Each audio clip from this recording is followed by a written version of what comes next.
Hey guys, Mr. Echo here. Now look at that. Today I'm going to make a tutorial about Shotcut.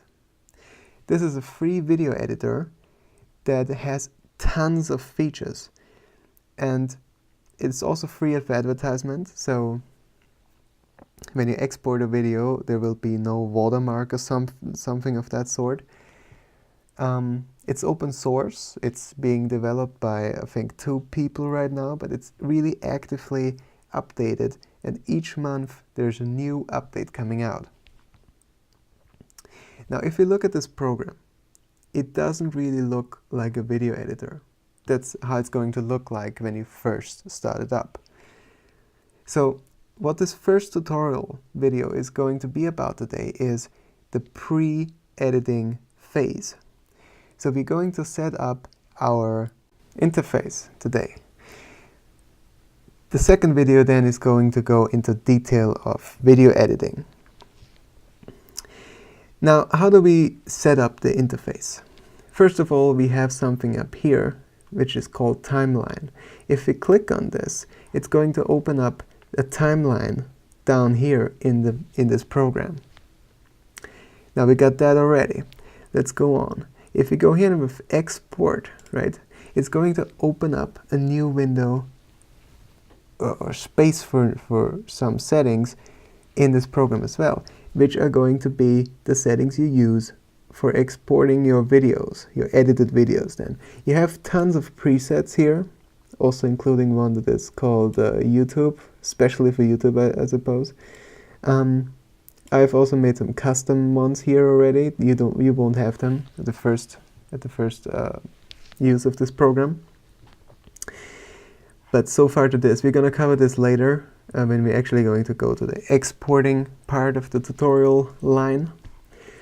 But let's go on here. We have filters. If we click on this here, as you can see, it's overlaid. The export part is overlaid by filters, but we can easily change between those two down here. There's no problem. Now the filters, this is going to be the main part of your editing in this program, because if you, for instance, want to fade in or fade out audio or video, or you want to have some effects to your add some effects to your video, then you're going to use filters. Then we have history.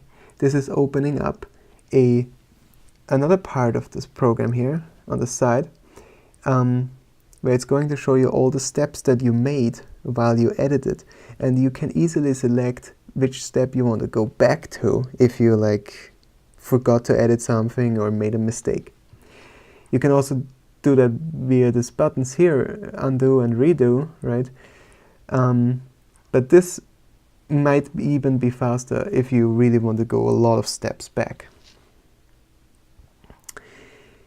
Then further, we have recent. If you click on this, it will open up a list of files that you have previously imported, so you can easily double click them and they will be imported into the program again, so you don't need to search for them again complicatedly in your folders. If we go on here, we have playlist as well.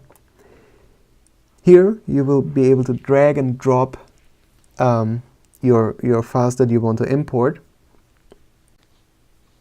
Then we have properties. Here it will show you the properties of the files that you originally imported. So not of the edited files, but your original files, what resolution they had and stuff like that. And then finally we have peak meter here. This is going to show you the audio level of the video you play back. And for a regular guideline here, we could say that we want to have it around here later in editing, because if it goes up too far, like above or past -5, it will be distorted audio, and if we go below it, it will be of course quiet, and we don't want that. So now I have already prepared some files. I'm going to show you how to import files now. Now we're going to the select playlist here, right? Then we open up the folder that we have the file in, and we're going to drag and drop the file in here. Copy it in, and now we have the video, and it's automatically starting the playback. Sometimes this doesn't update, so we have to just click here and then we can see the list. I can also import a picture, for instance, when it actually lets me. Now we go. Here we go. Perfect. Oh, it was just a delay. Okay, now we have imported the pictures as well. But let us see how we can actually drag this in here, right? Now we are dragging this into the timeline, because when it's here in the playlist still, we don't actually use it in the timeline yet, we don't edit it yet. It's just a list of files that you imported. And when we drag it in here, we have it now all set up to edit the footage. But this is it for the first part of this video now. As you can see, now it really already looks like a video editor. Before, of course, it didn't at all because we had to set up the interface. But this looks really good. Really professional. So that is it for today. Next video we are actually going to cover some editing. See you next time.